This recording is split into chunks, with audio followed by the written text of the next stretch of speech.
welcome to Beyond the Lines, folks. It's day 3 that I'm going to work in the Outlander book. Today I'm going to finish the second page in the book, the one with Craigh, which is a very ominous fairy hill. And I'm going to finish this particular page here, taking care of the background. So I'm working with pastels today, and also show you how I finish the page and pull all those medias that I use together and still make it look smooth throughout the layers there. Join me here, and I'm gonna give you a teaser, folks, because, well, you gotta know what's gonna come up next week. You might think it's gonna be a new color that I'm gonna work on, but no, I'm going to have 2 more pages where I paint a whole scenery and show you things there. And the next week we're gonna work, or I'm gonna work in the magical city. Blah, I can't talk. I'm working in the magical city by Lizzie Mary Collin, and we'll work on a page there. That was the teaser. If you have that book, put it aside, and maybe you have some fun to work with me there. But for now, let's finish off Craigh with Claire in the Scottish Highlands there. Alrighto, let's finish this page here. Last week I did intensify and finish the foreground and the first midground, but today I'm taking care of the second midground that is closer to the background, and I'm of course also gonna take care of the background. Now for that midground section here, I'm still gonna use polychromos like I used with all the other elements here, and then for the background that's a technical term, I'm going to use pastels. That sounds scary, but it doesn't. It is not. It isn't scary. Midtones. So I still work with the same tones from last week, but mostly I can disregard tones. I don't need the skin tone. I don't need the yellow. I don't need those 2 greens. I actually don't need that brown. I don't need the dark brown. I don't need that. I just need maybe these 3. So I'm zooming you in a tiny bit only, because we just need that section here to work with, and that is all you need to see for now. There we go. So again, I'm not gonna have a lot of intensifying of colors going on because this is further away, so it's more blurry than the foreground here. But I am going to start with a bit of indigo, my trusted shading color for the cooler tones, to just darken some things up and going over some of the lines. Trying not to have too much of the lime green, because that is a warm green which I actually like to use more in the foreground than the background. So you can see here, just blending the whole shebang with a tiny bit of ivory there. That's already enough. Having a bit of indigo going on. I have to turn the paper a bit because otherwise having trouble to work in the right angle.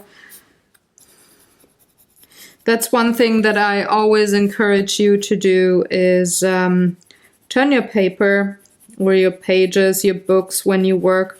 Don't just have them in one direction like you see them on the videos of anyone who works on YouTube, for example, but turn your pages, because that's actually way more natural. And us the people who record things for you to watch, actually, we just don't move the books or the pages too much because we are recording, and it's less traumatizing to your eye if we just record in one direction. No, not the band, but the direction of a paper or a book. I'm still moving things around a lot, but yeah, I do so slowly, so you should be fine and not puking all over the place because I'm moving things so fast.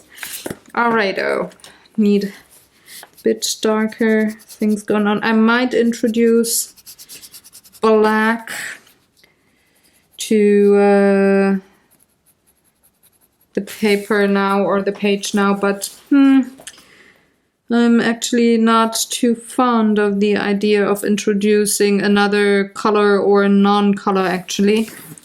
So I try to get around it and just work with the dark indigo to have some definition and very dark spots going on.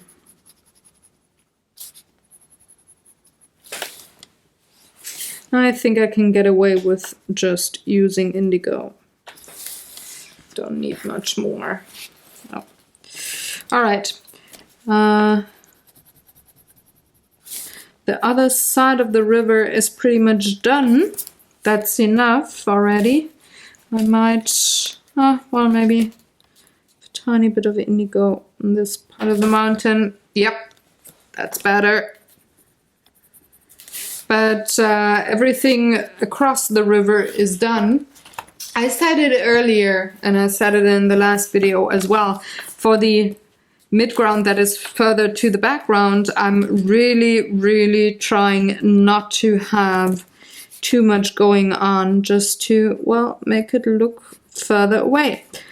Now, this part here that I'm now working on is closer to the foreground, so I might use the lime green a bit. I didn't use it on the other side of the river. I think you noticed that. But I'm just gonna work with anything that I think should be indigo for now, or just the dark blue, any dark color there.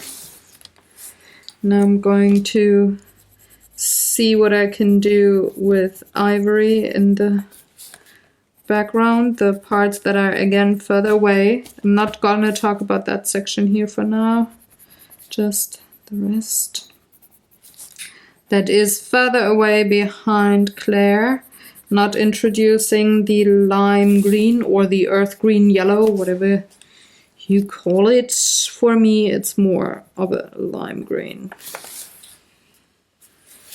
There's quite a bit of yellow in there, or more yellow than blue parts, so it's a lime green. All right, that is enough as well, so I just can take care of that particular section that is closest to us from the midground, that is further away from the foreground. So I can now definitely introduce a bit of a lime green, but not too much. Again, I want this to be set apart from the foreground. Just want to intensify some of the parts here. For the rest, can use indigo and ivory.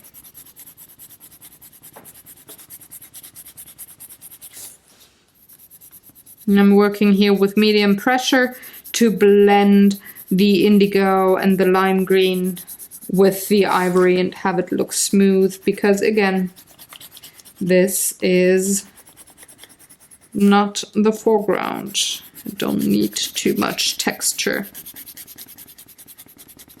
All right. I'm also not coloring the whole shebang and to the lower corner here because I haven't colored it on the foreground as well. I want to keep this pretty much white there. Just all right. So that was quick, right? Now I'm gonna zoom you out because now the scary part starts. Well, scary for some people. For me, it's actually not that scary. I just gotta get a paper that is a bit bigger than the cardstock I have put down. So what I'm gonna do is I'm gonna use this A3 paper behind the page.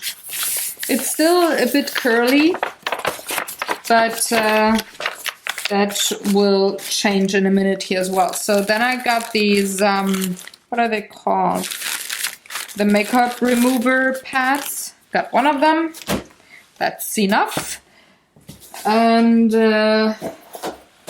now we choose the color. So I got soft pastels here. And I want a very light background.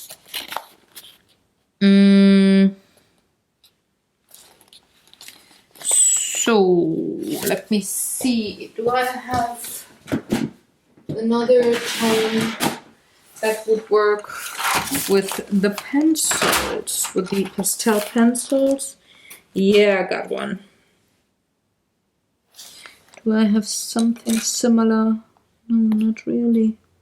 All right, so today I have to cheat a bit. Usually I would just take one of these pastels and shave it down and then blend, but I don't have anything that resembles the light blue thing, and I want a bit of contrast there.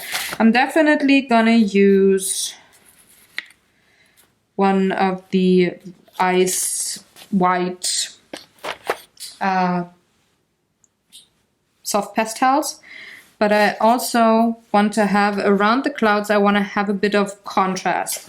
So I need a pastel pencil. Would I have had this as a block, I would have just used it as a block, but I don't. So let's zoom you in a teeny tiny bit. There we go.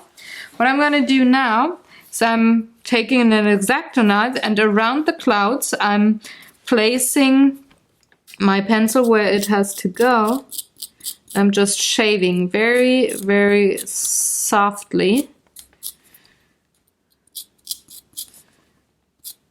on that pencil. A tiny pigment goes a long way with pastels, so I don't have to have a ton of pigment down. Need a bit here, tiny bit down here, and down here.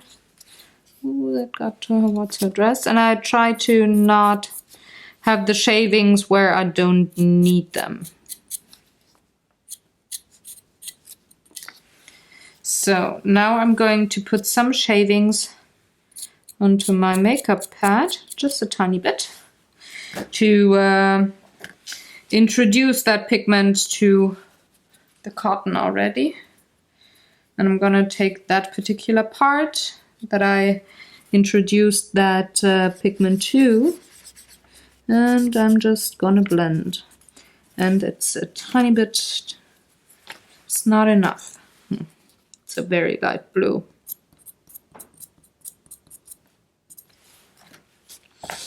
Need more on my makeup pad.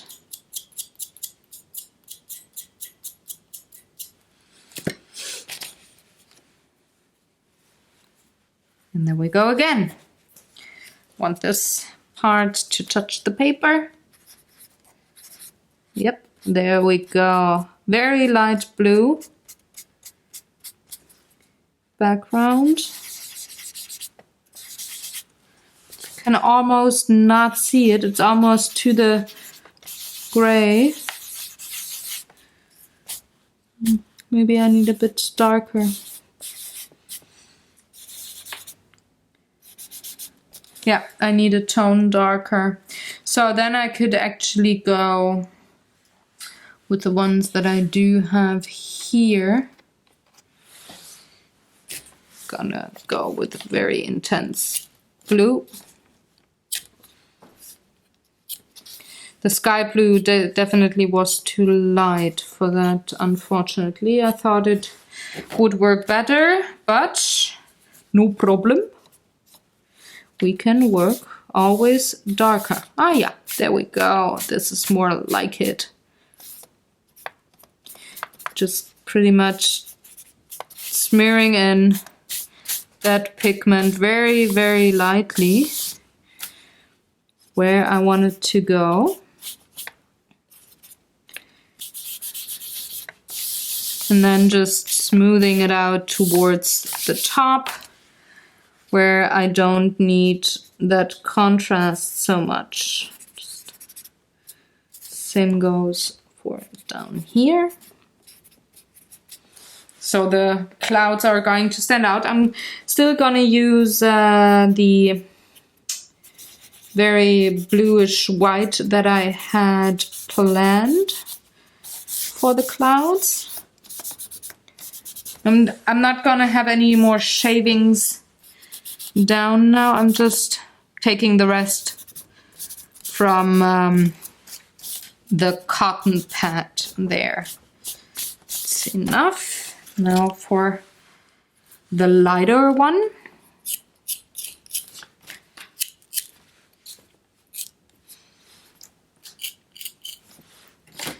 I'm just gonna take the other side of the cotton for this very light whitish gray.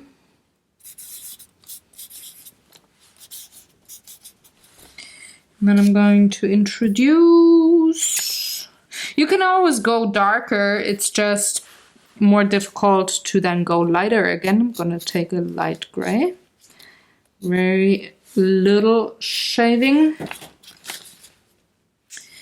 Going with the part that I hadn't used before on my cotton, and I'm just going on the lower parts of the clouds here, or where the swirlies are, where you would expect maybe a shadow, different kind of a color there.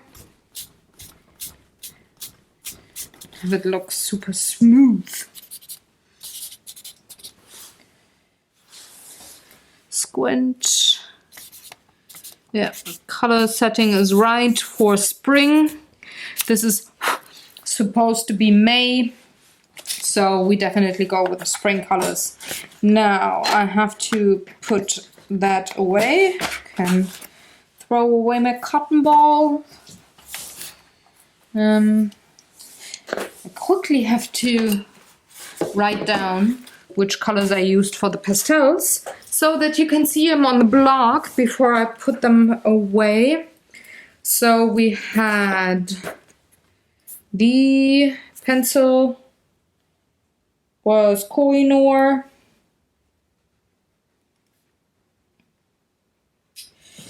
pastel, soft pastel,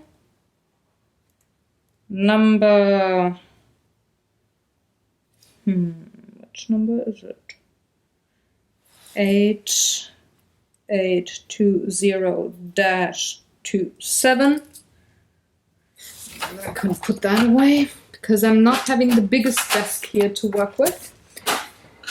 And the pastel sticks are the Rembrandts. It's a medium blue. It's a pale blue gray, and the other is a warm gray medium. All right, noted. Now I can put that away. And the thing with pastels is that you need a fixative spray. Otherwise that pigment goes everywhere. So ta-da, fixative spray. And I'm going to give it a super light coat of fixative spray because it will maybe reactivate any other pigment on the page that isn't put down perfectly. So just light coat enough. Then I'm gonna let it dry. And while that is happening, I'm noting all the pencils that I used for the blog post, and we'll go look for the gel pens and or glitter marker that I'm going to use for the jewelry details for Claire. All right, everything's put away. I can remove the paper and make sure that I don't have any pastel chippings anymore.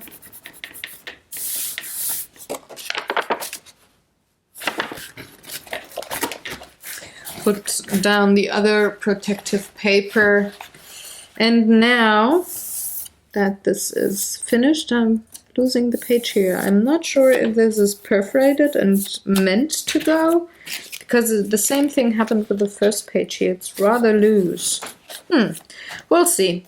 I'm gonna try and leave the page for now, but fixative spray is dry. Now I can add some gold gel pen to the earring.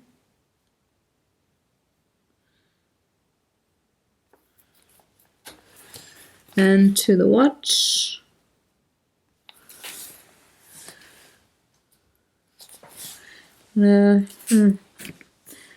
Teeny bit of white gel pen to, again, the outer rim of the watch. Just a tiny bit. Same goes for the earring, the highlight, and super tiny highlight for the eyes that I'm gonna dab away right away with my finger.